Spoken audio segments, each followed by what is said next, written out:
A son of a millionaire is presumed dead after a boat accident.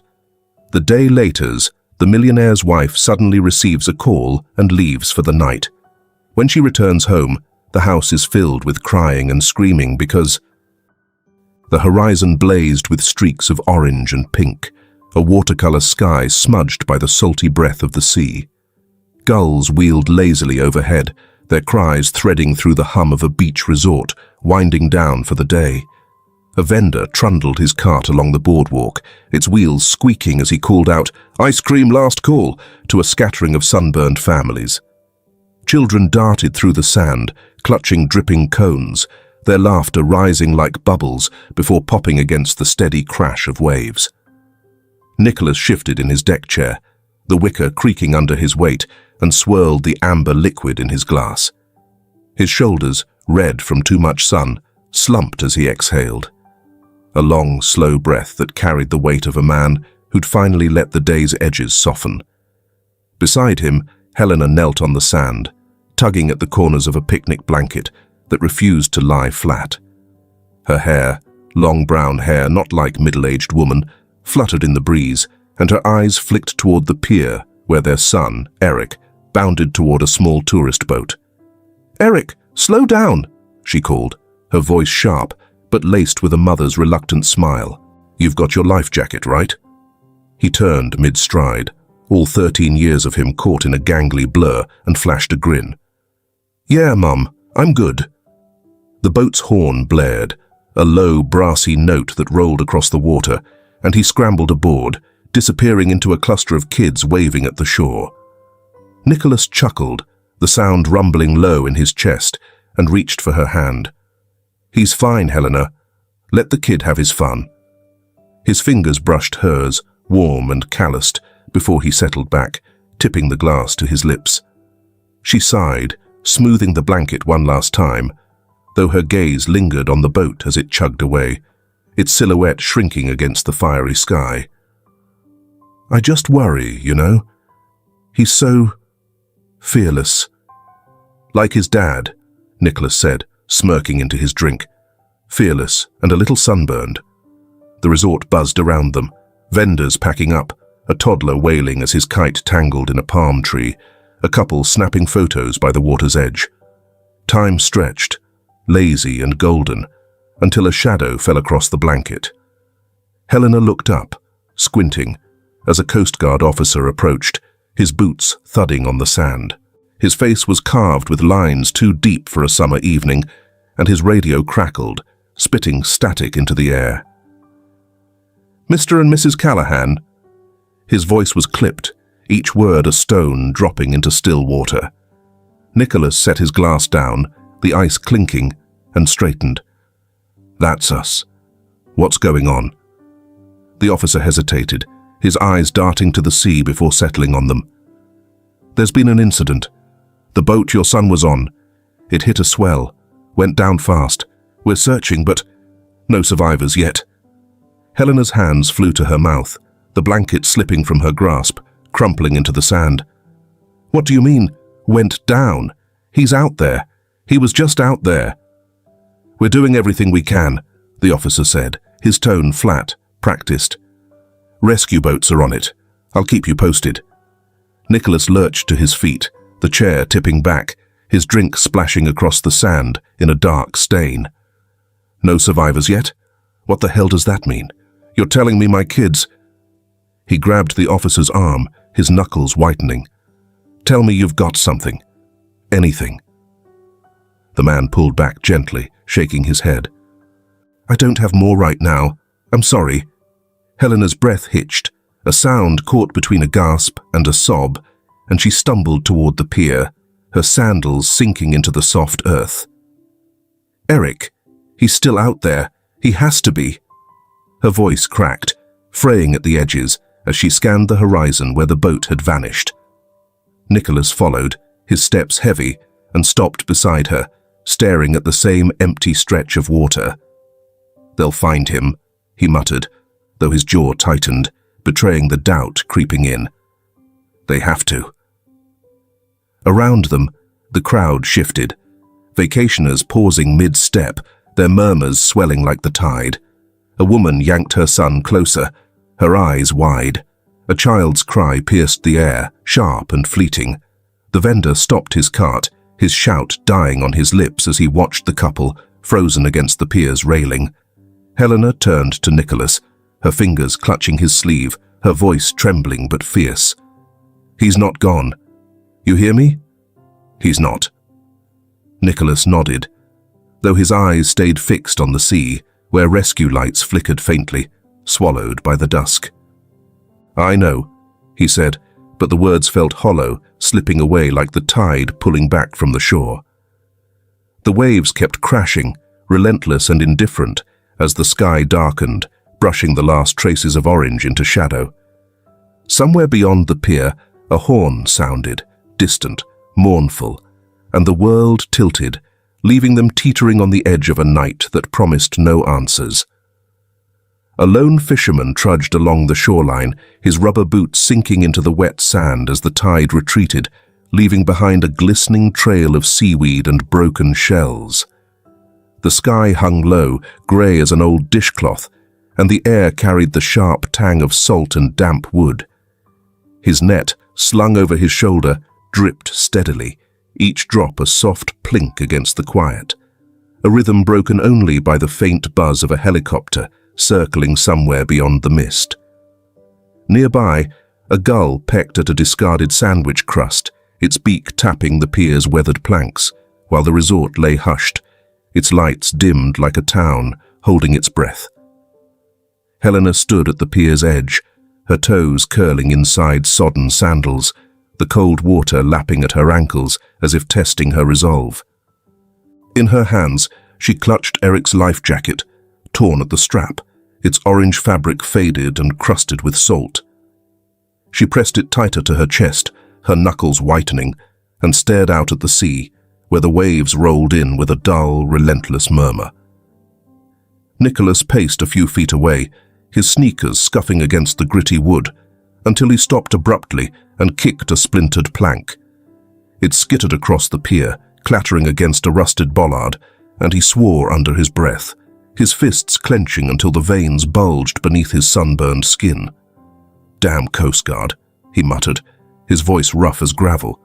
"What's the point of them if they can't even—" "They're still looking," Helena cut in, her tone sharp but trembling, as she turned her head just enough to catch his silhouette against the grey dawn. "They have to be." He snorted, a bitter sound that hung between them, and sank onto a bench, its paint peeling in long, curling strips. "Looking doesn't mean finding, Helena. You heard the guy last night. No survivors yet. What's that supposed to mean for us?" She stepped closer, the life jacket creaking in her grip, and reached for his shoulder, her fingers hovering over the faded cotton of his shirt. "It means there's still a chance. Eric's a fighter. He's out there, Nick." He shrugged her off, the motion quick and jagged, and propped his elbows on his knees, his head dropping into his hands. "A chance? You think that's enough? The boat's matchsticks now, and they're telling us to sit here and wait." Helena's hand fell to her side, her nails digging into her palm, and she turned back to the water, her breath catching in her throat, a small ragged sound she couldn't stifle. "I can't just give up," she said, her voice softer now, fraying like a rope stretched too thin. "He's our boy." Nicholas didn't answer, his shoulders hunching as he stared at the pier's warped boards, where a faint stain of his spilled drink from the night before lingered, dark and sticky. The silence stretched, thick and heavy, until the fisherman's net dragged closer, his slow steps a muted scrape against the sand. "You think I'm giving up?" Nicholas said at last, his head lifting just enough to meet her gaze, his eyes bloodshot and shadowed. "I'm not. I don't know what to do with this." Helena swallowed, her throat tight, and glanced down at the life jacket, tracing the jagged tear with her thumb. "Neither do I," she admitted, her words barely above a whisper. "But standing here, holding this, it's all I've got right now." He exhaled, a long, shuddering breath that seemed to pull the air from the space between them, and rubbed his face with both hands. They should have checked the weather. Somebody should have known that swell was coming. They should have, she agreed, her voice hardening for a moment before softening again. But they didn't. And now we're the ones picking up the pieces. The fisherman paused nearby, his net sagging as he shook his head, a small, almost imperceptible gesture, and resumed his work, hauling the ropes with a grunt. Around them, a few stragglers lingered on the pier, their faces etched with quiet pity. A woman in a windbreaker whispered to her husband, her eyes darting toward Helena before sliding away. The helicopter's drone faded, swallowed by the mist, and the sea kept its secrets, offering no answers. Nicholas stood, his knees cracking as he straightened, and stepped beside her, his shoulder brushing hers, just enough to feel real. "What if they don't find him?"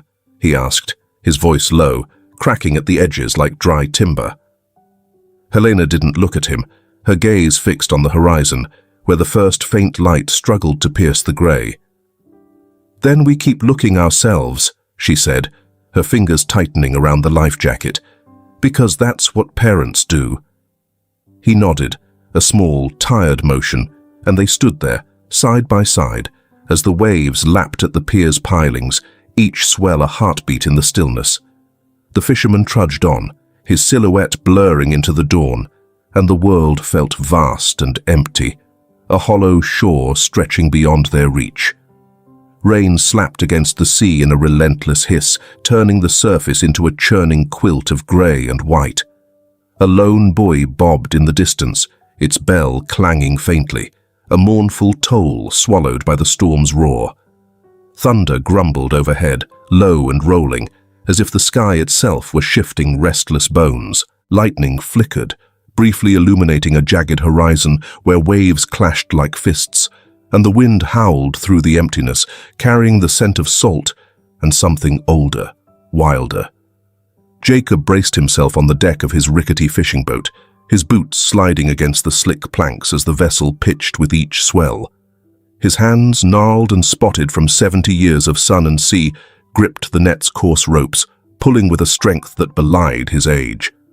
The boat groaned under the strain, its timbers creaking as he hauled the load aboard, water streaming from the mesh in silver ribbons. Something heavy caught, and he grunted, leaning in. A soaked figure tumbled out, limp and tangled, onto the deck. "Hey now," Jacob rasped, dropping to one knee, his breath puffing white in the cold. He peeled back the net, revealing Eric, his face pale as driftwood, chest shuddering with shallow coughs. "You're a damn stubborn one, aren't you?" The boy's eyes fluttered, his lips parting as he wheezed. "Mom!" The word was a thread, barely there, lost in the rain's drumbeat. Jacob didn't pause, his hands already moving, rough but sure, as he dragged a tarp from a crate and wrapped it around Eric's shivering frame. "Save your breath, kid," he muttered, hooking an arm under the boy's shoulders and half carrying, half pulling him below deck. The cabin smelled of damp wood and kerosene, its single bunk sagging under a thin blanket. He eased Eric down, the tarp crunching, and turned to the small stove, striking a match with trembling fingers until a flame sputtered to life. "Are you still with me?" Jacob asked, glancing back as he filled a tin cup from a dented canteen, the water sloshing with the boat's sway. Eric's head lolled, but he managed a faint nod, his teeth chattering as he curled tighter into the tarp. Where am I?"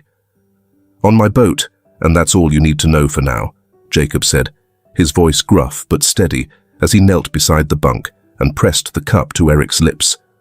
"Drink this, slow, or you'll choke."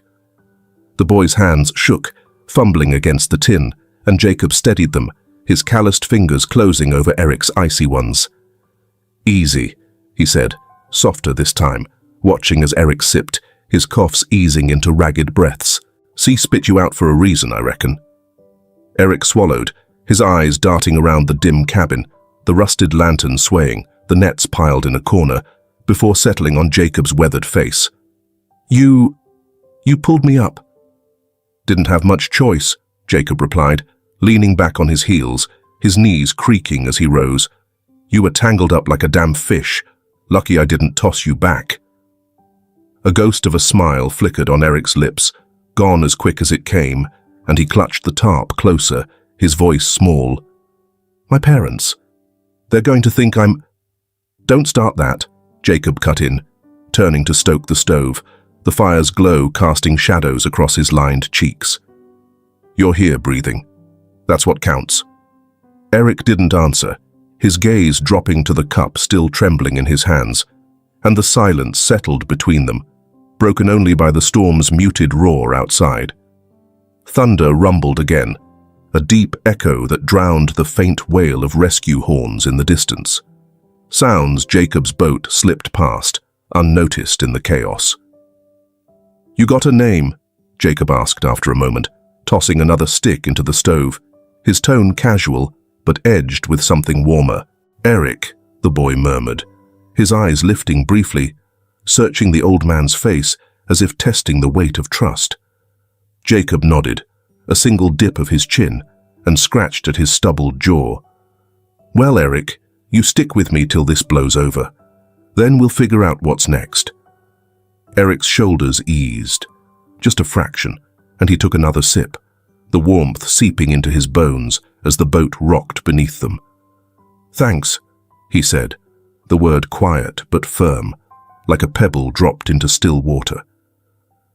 "Don't thank me yet," Jacob grunted, though his eyes crinkled at the corners, betraying a flicker of relief. "You're still a hell of a mess."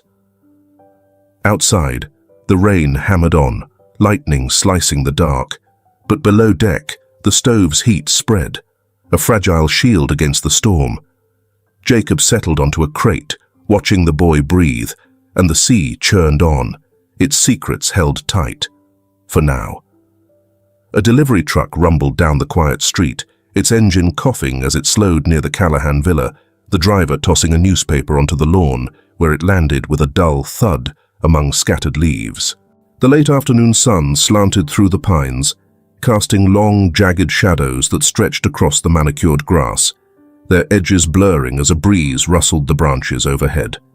A squirrel darted up a trunk, its claws scratching faintly, while a neighbor's wind chime tinkled, a soft, hollow sound that drifted over the fence and faded into the stillness.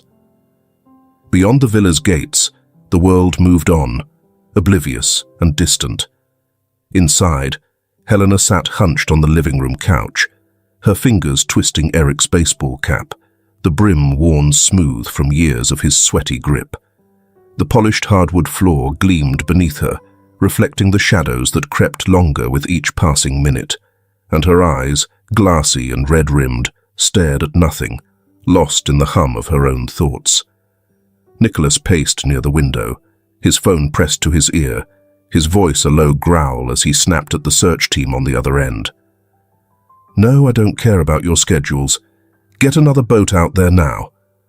The door creaked open, and Brittany stepped in, her arms balancing a tray of sandwiches, crusts trimmed, neatly stacked, setting it down on the coffee table with a soft clink of porcelain. Her footsteps were light, deliberate, and she paused beside Helena, resting a hand on her knee, her fingers cool against the denim. "You should eat something," she said, her voice gentle but firm, carrying the weight of someone used to being heard. Helena stiffened, her shoulders tightening under her sweater, but she didn't pull away, her gaze flicking to the tray before drifting back to the cap. "I'm not hungry," she murmured, her words slow, fraying at the edges, as if each syllable cost her something she couldn't spare. Brittany sighed, a small sound that hung in the air, and straightened, brushing her hands on her slacks. "You can't keep going like this, Helena. It's been 2 days." "Don't," Helena cut in, her voice sharpening for a moment before softening again, her fingers curling tighter around the cap. "Don't tell me what I can't do."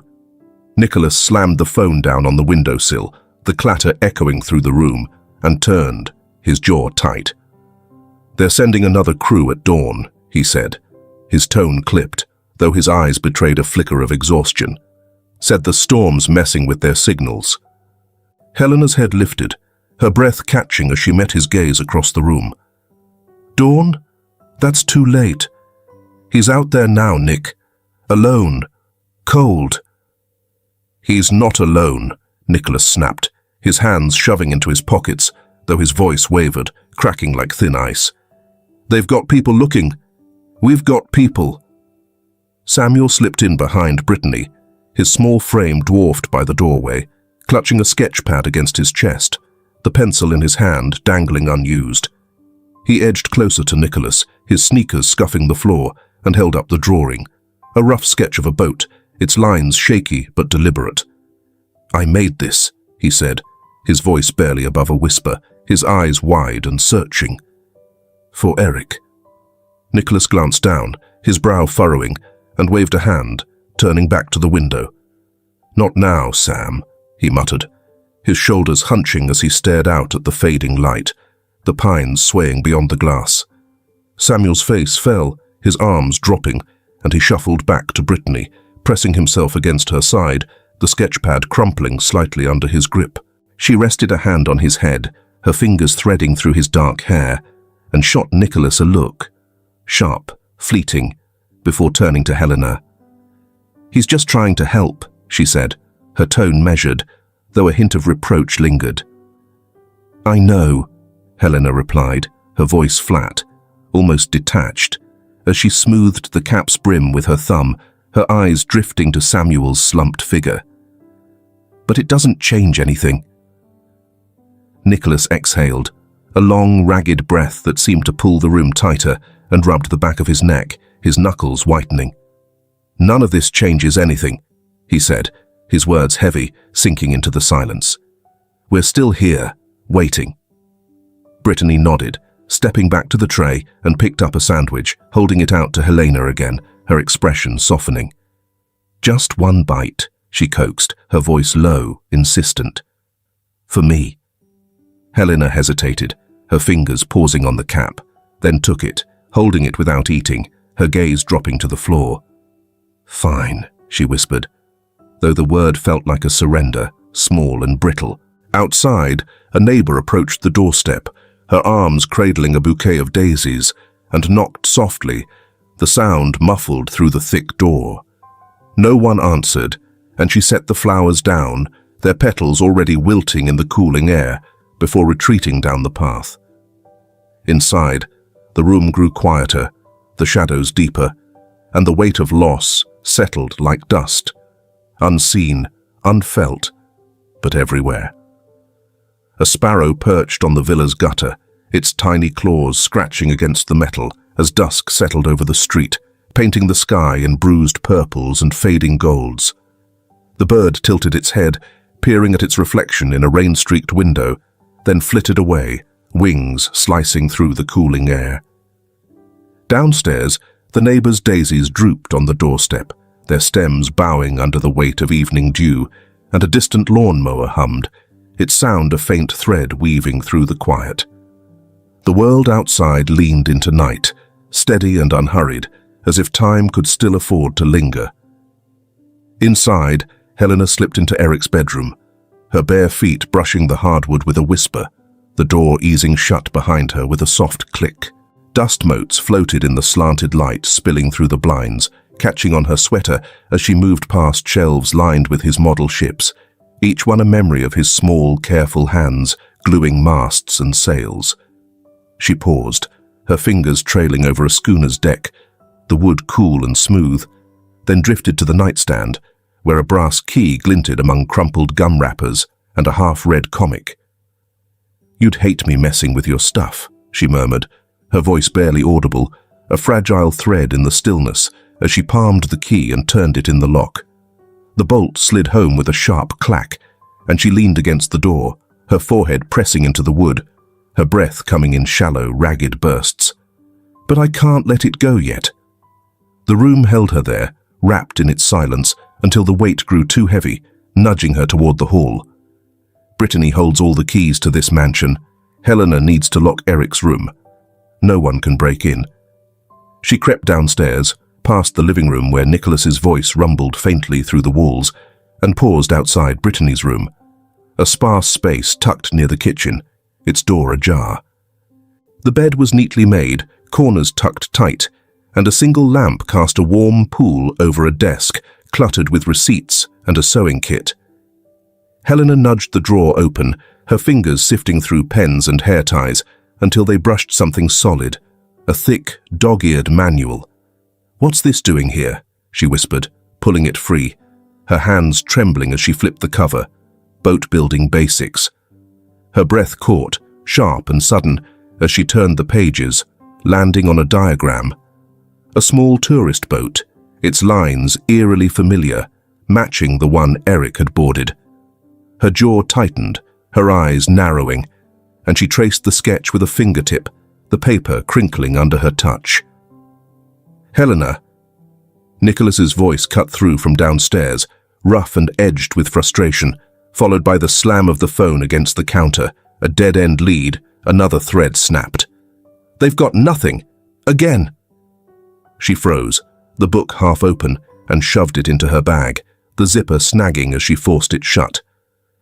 "I'm up here," she called back, her tone steady despite the pulse hammering in her throat as she stepped into the hall, smoothing her sweater with unsteady hands. "Just checking something." Nicholas appeared at the foot of the stairs, his shirt rumpled, his face shadowed with stubble. "Checking what?" he asked, his brow furrowing as he climbed a step, his voice thick with exhaustion and something sharper. Doubt, maybe. "The windows," she lied, her fingers curling around the bag's strap, the weight of the manual pressing against her hip. "Thought I heard a draft." He squinted, his head tilting as if weighing her words, then shrugged, rubbing his eyes with the heel of his hand. "No point in that. House could fall apart, and I wouldn't notice right now." Helena forced a nod, her lips pressing into a thin line, and leaned against the wall, her gaze drifting to Brittany's door, still ajar, a sliver of lamplight spilling out. "You think she's asleep?" she asked, her voice casual, though her knuckles whitened on the strap. "Brittany?" Nicholas glanced toward the kitchen, where the faint clatter of dishes drifted through. "Nah, she's cleaning up. Said Samuel's already in bed. Poor kid's worn out." "Yeah," Helena murmured, her eyes lingering on the door, her mind spinning around the book's edges, the diagram's precise lines, the coincidence too stark to ignore. "Worn out." Nicholas sighed, a long, bone-weary sound, and turned back downstairs, his footsteps heavy on the hardwood. "I'm making coffee," he said over his shoulder, his voice flat. "You want some?" "In a minute," she replied, her words soft but firm, as she slipped the bag higher on her shoulder, the manual's weight a silent question burning beneath her grief. "I've got something to finish first." The hall grew quiet, save for the distant drip of a faucet and Nicholas's muttered curses from the kitchen, and Helena stood there, her breath steadying, her fingers tracing the key still tucked in her pocket. Outside, the sparrow returned, tapping the gutter once more, its reflection a fleeting ghost in the glass. There and gone, like a thought she couldn't yet name. A gull swooped low over the shore, its wings slicing through the morning mist, skimming the water before landing on a weathered post jutting from the sand. The tide ebbed, leaving behind a glistening sheen of shells and tangled kelp, and sunlight glinted off the drying nets strung along Jacob's fence, their knots bleached white by years of salt and wind. A crab scuttled sideways across the damp earth, its claws clicking faintly, while the distant clatter of a fishmonger's cart rolled down the lane, a soft rhythm blending with the sea's steady breath. The world woke slowly, bathed in a fragile calm after the storm's rage. Inside Jacob's seaside shack, Eric perched on a stool, his legs dangling as he peeled a potato, the borrowed sweater swallowing his slight frame, its sleeves bunched at his wrists. His hands shook, the knife wobbling as it carved uneven strips, and a pile of peels grew on the scarred wooden table, curling like fallen leaves. Jacob stood nearby, his back to the boy, sharpening a fillet knife against a whetstone, each stroke a precise hiss that filled the small room with a metallic tang.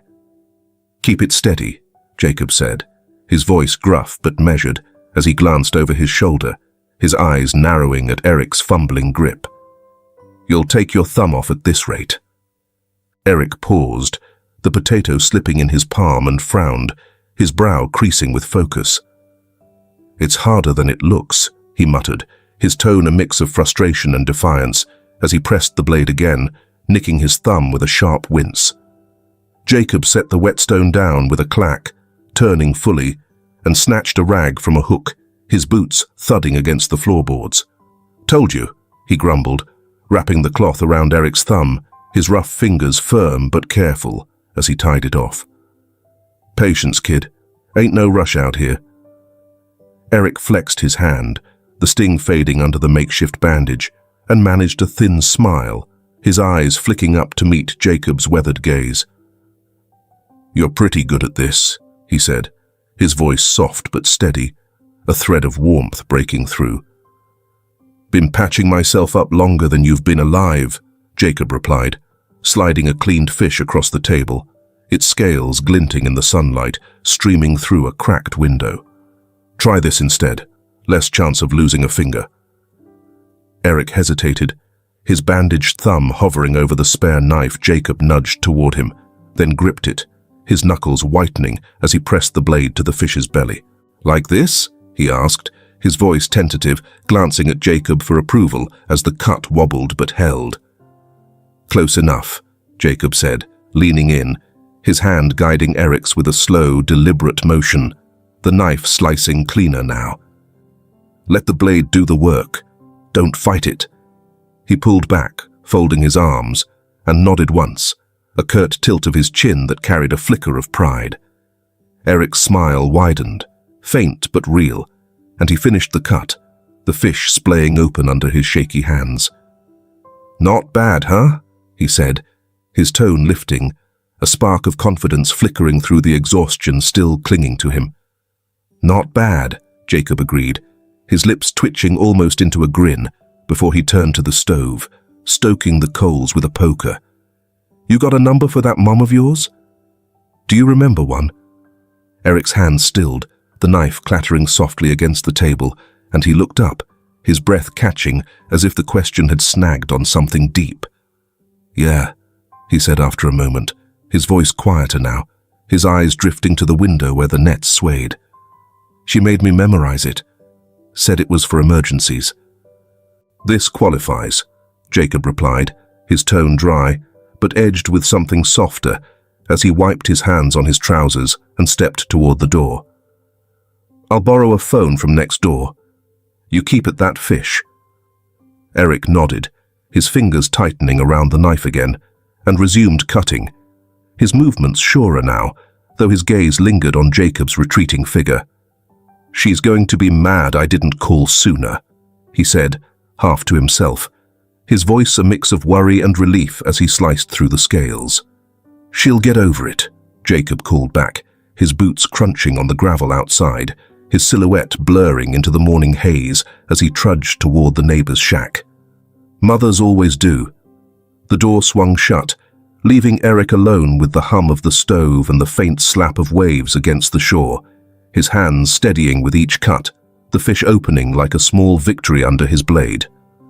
Outside, the gull took flight again, its cry piercing the calm, and Jacob's steps faded down the path, carrying a promise, unspoken but solid, that tethered Eric to the world he'd nearly lost. Do you see Eric's strong will and not complaining about hardships when living with Jacob? If so, leave a comment, takoyaki below. A fisherman's dog trotted along the shore, its paws kicking up damp sand as it nosed a washed-up jellyfish, the morning sun casting a faint halo around its matted fur. Nets swayed on Jacob's fence, glinting in the light, and the sea murmured nearby, a steady whisper against the quiet. Inside the Callahan villa, the phone rang, a shrill pulse cutting through the hum of the refrigerator, and Helena jolted upright from the kitchen table, her coffee mug trembling in her grip, the dark liquid sloshing over the rim onto her knuckles. "Callahan residence," she answered, her voice hoarse, steadying the mug with her other hand as she pressed the receiver to her ear, her breath shallow and quick. A gruff voice crackled through the line, weathered and low. "This Helena Callahan. Got a boy here who says you're his mum. Name's Eric." Her knees buckled, the mug clattering onto the table, and she gripped the counter, her nails digging into the wood. "Eric, where are you? Is he okay?" "Found him tangled in my net," the man, Jacob, replied, his tone blunt but calm, the words grounding her spinning mind. "He's banged up but breathing. I'm down the coast, maybe an hour from the city. Can you come?" "Yes," she said, her voice breaking into a sob, though she swallowed it back, her hand fumbling for her keys on the hook. "Yes, I'm coming. Don't let him out of your sight." "Wasn't planning to," Jacob grunted, the line crackling before he added, "Got a coastal road off the highway. Look for a blue shack. Noon works." "I'll be there," Helena promised, her words firm despite the tremor in her chest, and hung up, her fingers lingering on the phone as if it tethered her to Eric. She glanced toward the living room, where Nicholas slumped on the couch, a whiskey glass dangling from his hand, his snores rumbling faintly. "Nick," she called, her voice soft but urgent, stepping toward him, then stopping as his head lolled, oblivious. "Nick, She bit her lip, her eyes darting to the stairs. Brittany was upstairs, folding laundry, humming faintly, and shook her head, grabbing her coat instead. "I'll tell you later," she whispered, slipping out the door, the lock clicking shut behind her. The rented car's engine sputtered as she pulled onto the coastal road at noon, dust swirling around the tires as she stepped out, her boots crunching gravel. Gulls wheeled overhead, their cries sharp against the waves' crash. Jacob stood by Eric near the shack, the boy bundled in a too-big coat, his face pale but alert, his hair matted with salt. Helena stumbled forward, dropping to her knees before him, and pulled him into a tight embrace, her sobs muffled in his hair, her hands clutching his shoulders as if he might vanish. "Mom," Eric whispered, clinging back, his voice small but steady, his arms wrapping around her neck. "I knew you'd come." "I'd never stop," she choked out, stroking his cheek, her thumb brushing a bruise under his eye, her tears blurring the sight of him, alive, real. "You're here. You're really here." Jacob shifted, his boots scuffing the dirt, and cleared his throat, his hands shoved into his pockets. "He's tougher than he looks," he said, his tone gruff but tinged with something softer as he watched them, his weathered face unreadable. Helena looked up, her eyes glistening, and fumbled in her coat, pressing a crumpled wad of cash into his hand. "Thank you," she said, her voice thick, trembling with gratitude as he pocketed it silently, stepping back. She leaned closer, lowering her voice to a whisper. "Keep him safe here a little longer. I need time." Jacob's brow furrowed, but he nodded, a single dip of his chin, his gaze steady. "He'll be fine with me. You do what you have to." Eric pulled back, his hands still gripping her sleeves, and tilted his head, his eyes searching hers. "You're not taking me home?" he asked, his voice quavering, a flicker of confusion crossing his pale face. "Not yet," Helena replied, her tone gentle but firm as she brushed his hair back, her fingers lingering on his forehead. "I've got something to figure out first, okay? You're safe here, I promise." "Okay," he said after a moment, his shoulders easing, though his grip tightened briefly before letting go, trust settling into his quiet nod. A truck rumbled past, its horn blaring, a jarring note that faded into the wind, and Helena stood, dusting her knees, her breath steadying as she met Jacob's eyes again. "I'll be back soon," she said, her words a vow, carrying the weight of secrets yet to unravel. Jacob grunted, turning toward the shack, and Eric followed, glancing back with a small wave. Helena climbed into the car, her hands steady on the wheel, the dust settling behind her as she drove off, relief and resolve warring in her chest, a fragile peace shadowed by questions still unanswered. A moth fluttered against the villa's porch light, its wings tapping a frantic rhythm against the glass, casting fleeting shadows across the steps still damp from an evening drizzle. Inside, the stairs creaked under Helena's quiet tread as she climbed, her boots silent on the carpet, her bag slung over her shoulder, the boat-building manual, a heavy secret pressing against her side. The hall stretched dark and still, save for a sliver of lamplight spilling from the master bedroom, jagged shadows dancing on the walls like broken promises. She will tell her husband about Eric being alive and about her suspicions that Brittany was involved in sabotaging the boat. But, having something in their bedroom, Helena paused at the threshold, her breath catching as Brittany folded a shirt on the bed, her movements precise, the fabric snapping softly with each crease. She ducked behind the door, ear pressed to the wood, her pulse thudding as Brittany's voice drifted out, low and casual. "Samuel's growing so fast, Nick. Looks more like you every day." Nicholas's muffled reply came from the bathroom, water running in the sink. "He's a good kid. Takes after his mum, too." Helena's fists clenched, her nails biting into her palms, and she burst in, the door banging against the wall. "What did you just say? Samuel is the son of my husband," she demanded, her voice sharp, trembling with a fury she couldn't cage, as she stepped forward, her shadow looming over the bed. Brittany froze, a smirk curling her lips, defiant and cold, as she set the shirt down, her eyes locking with Helena's. "You heard me," she said, her tone clipped, unyielding. "He's Nick's son, always has been." Nicholas emerged, a towel slipping from his shoulder, his face paling as he stopped short, water dripping from his hands. "Helena, what the hell?" he stammered, his voice cracking, his eyes darting between them like a trapped animal. "You've been lying to me," Helena snapped, her gaze burning into Brittany, her fists trembling at her sides. "Both of you. And Eric, did you sabotage that boat? Did you try to kill my son?" Brittany's smirk faltered, but she straightened, her chin lifting. "You're reaching," she said, her voice cool, though a flicker of unease crossed her face. "You've got no proof." "Proof?" Helena's voice rose, raw and ragged, as she yanked the manual from her bag, slapping it onto the bed. "This was in your room, same boat Eric was on. Explain that." Nicholas stepped forward, his towel dropping, his hands raised. "Helena, calm down. This doesn't mean—" Samuel stumbled in, sleepy and barefoot, rubbing his eyes, his pajama sleeves slipping as he clutched Helena's leg. "Mrs. Helena, stop yelling. I beg you to forgive my mum," he sobbed, his voice thick with tears, his small hands tugging at her jeans. I saw her do it. She cut something on the boat. I didn't tell because she said I'd lose her. I never think it will be Eric. I cherish him, my best friend.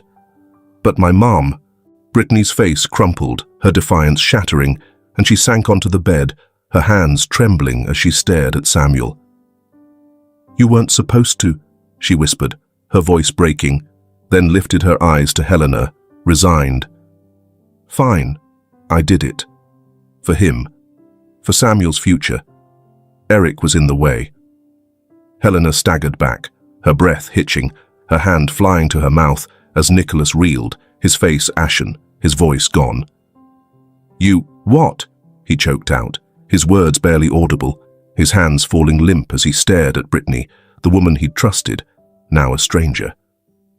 "You heard her," Helena said, her voice low, cutting through the silence like a blade, her eyes blazing as she turned to Nicholas. "Your son with her. She wanted mine dead for it." Brittany shook her head, her hands twisting the shirt, her voice rising in desperation. "It wasn't like that. I didn't mean for it to go so far. I just wanted Samuel to have what he deserves." "Deserves?" Helena's laugh was bitter and hollow as she knelt to Samuel, pulling him close, his sobs soaking her sweater. "He deserves a mother who doesn't murder kids to get it." Nicholas sank against the wall, his knees buckling, his breath ragged as he rubbed his face, his voice a whisper. "Brittany, how could you? I didn't know. I swear I didn't." "You didn't ask," Brittany shot back, her tone sharp and brittle as she stood, her hands balling into fists. "You didn't care enough to see." Helena rose, her arm around Samuel, her eyes locked on Brittany, cold and unyielding. "You're done here," she said, her words a quiet thunder, carrying the weight of betrayal's wreckage. "Both of you." The room fell silent, save for Samuel's sniffles and the moth's faint tapping outside, its wings a ghost against the light. Nicholas stared at the floor, speechless, his world unraveling, while Brittany's shoulders slumped, her confession a stone sinking into the night, irreversible, unforgivable. The dawn's first light brushing the leaves with a pale gold sheen. Inside, the dining room lay in disarray, chairs toppled, a whiskey bottle glinting on the table, while Helena stood by the window, arms crossed, her sweater hanging loose on her frame, her gaze fixed on the garden, tracing the cat's path, though her mind churned with the night's wreckage, her breath fogging the glass in shallow bursts. Nicholas slumped at the table, unshaven, his shirt crumpled, the bottle's neck clutched in his hand as amber liquid pooled beneath it, staining the wood. "I didn't know," he muttered, his voice thick, slurring through the haze of exhaustion and guilt, his eyes avoiding hers. "You've got to believe me, Helena. I didn't know that Brittany hurt our son." She turned, her arms tightening across her chest, her voice low and edged with steel.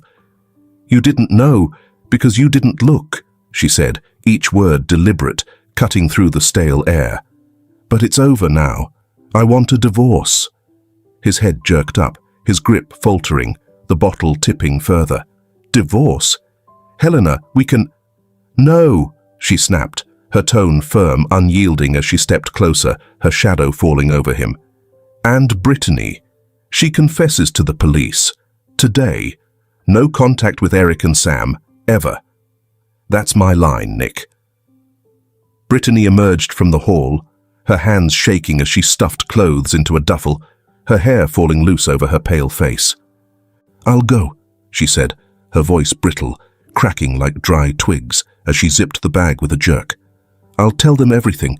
Just don't drag Samuel into it." Helena's eyes narrowed, her jaw tightening, but she nodded once, sharp and final. "He won't be," she said, her words cold, carrying the weight of a promise forged in fury. "But you don't get to play the martyr here." Samuel hovered in the doorway, hugging a pillow, his small frame trembling as he watched, his eyes red and swollen. Brittany knelt, kissing his forehead, her lips lingering as she whispered, "I'm taking a trip to earn more money to take care of you better, okay? Mrs. Helena will look after you in this time." "Don't go," he mumbled, clinging to her sleeve, his voice a thin plea, before turning to Helena, his arms wrapping around her leg. "Thanks for not hating me," he said, his words muffled against her jeans, his tears soaking through. Helena's face softened, though her jaw stayed set, and she squeezed his shoulder, her fingers steady despite the ache in her chest. "I don't hate you, Sam," she murmured, her voice gentling, a lifeline in the chaos. "Never will." Nicholas rubbed his face, his breath shuddering, and stood, swaying slightly. "What about Eric?" he asked, his voice raw, searching her eyes for something. Hope, maybe, or forgiveness. "You said no contact, but—" "He's alive," Helena cut in, her tone flat and final as she met his gaze, her arms uncrossing. "That's all you get for now. You don't deserve more."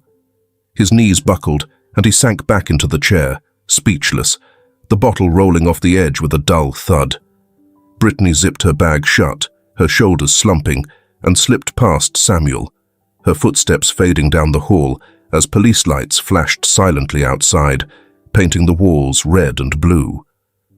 Later, at Jacob's shack, the midday sun warmed the nets swaying in the breeze as Eric stood on the beach, his borrowed coat flapping around him.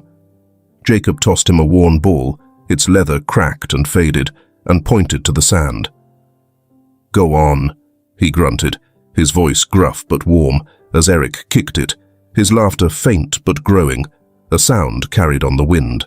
"Watch your step," Jacob called, steadying Eric as he slipped on wet sand, his gnarled hand firm on the boy's arm until he regained his footing, a grin breaking through. "Not bad," he added, his tone gruff with approval as Eric kicked again, the ball skidding toward the water. Eric glanced up, his breath puffing white in the cool air, his voice lifting. "Think Mum's coming soon?" he asked, his eyes bright, searching Jacob's weathered face for reassurance. "Soon enough," Jacob replied, folding his arms, his gaze steady as he watched the boy play, a fishmonger's shout drifting from the shore. "She's got you covered, kid." Eric nodded, his kicks growing surer, and the ball rolled back to Jacob, who nudged it with his boot, joining the game with a rare, quiet chuckle. The shack loomed behind them, a weathered sentinel, guarding a slow healing that unfurled like the tide, gentle, persistent, and unbroken. A gull perched on a driftwood stump near Jacob's shack, its feathers ruffling as a late afternoon breeze swept over the shore, the tide pooling softly around rocks. Inside the seaside cottage Helena had claimed, a kettle whistled faintly, its steam curling against a cracked window pane, while the faint scent of salt and baked bread drifted from an open door. Helena stepped out to the car, her movements steady, unloading groceries, bags crinkling with apples, a loaf of rye, a jar of jam, her hair tied back in a loose knot, her face softer now, etched with a weary peace. It has been 3 months since the divorce with Nicholas. On the beach, Eric kicked a ball, his sneakers sinking into the sand, his laughter ringing out, faint but growing, as Jacob's old dog bounded after it, its tail a blur of grey. Samuel trailed behind, his steps tentative, the ball skidding past him as he grinned, his small frame dwarfed by the borrowed coat flapping around his knees. "Pass it here," he called, his voice lifting over the waves, his arms outstretched as Eric nudged the ball his way. Helena paused, a bag dangling from her hand, and watched them, her breath catching at the sound, a melody she'd feared lost forever. Eric broke away, running up, his cheeks flushed, and pressed a smooth pebble into her palm. "Found this for you," he said, his tone bright, steady, his eyes searching hers for that old familiar warmth. She tucked it into her pocket, her fingers lingering on its cool edge, and ruffled his hair, her touch gentle but firm. "It's a keeper," she replied, her voice soft, carrying a smile that reached her eyes, a quiet vow stitched into the words. "Just like you."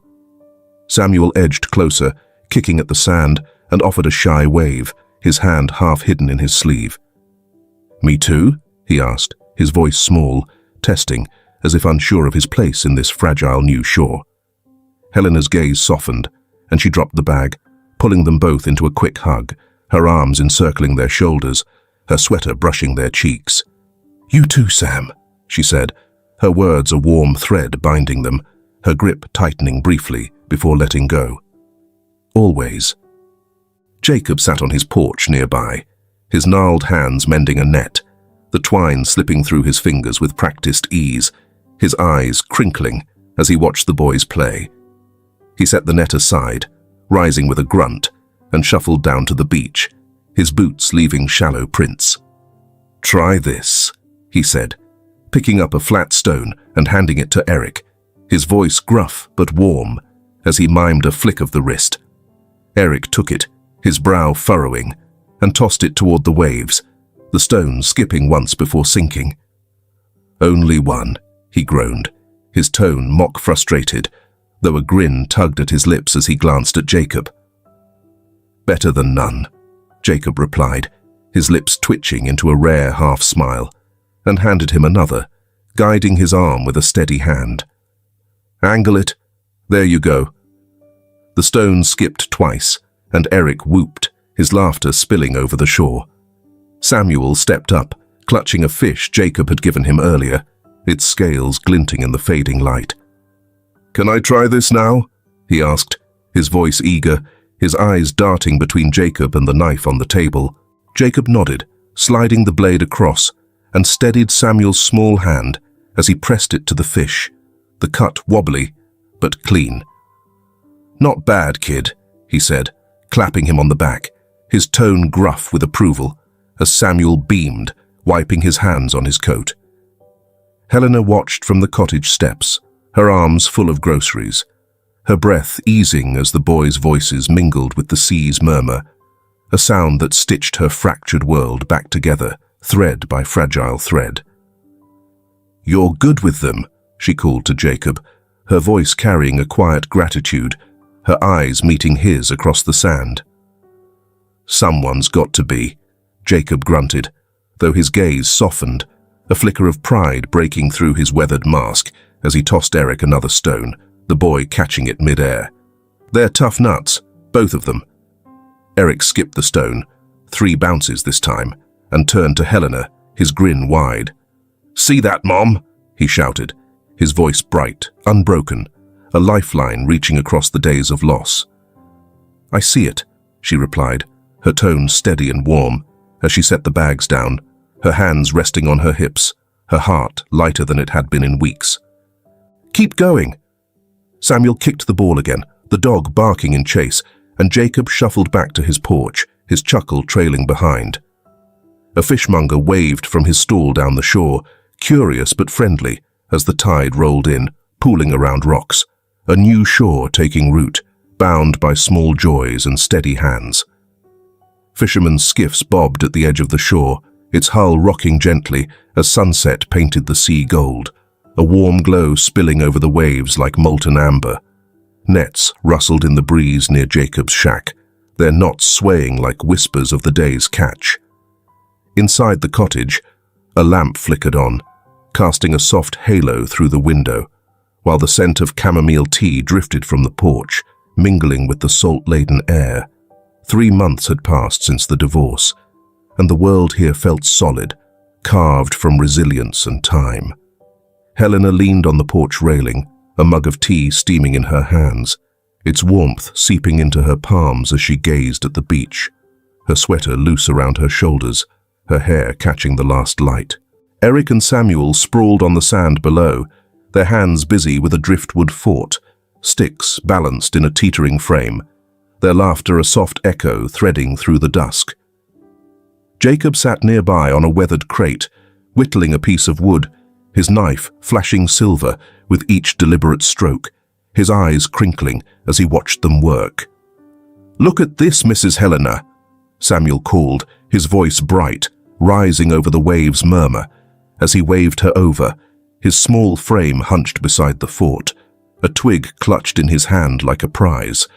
She set the mug down, its base clinking against the rail, and stepped onto the sand, kneeling beside them, her jeans brushing the cool earth.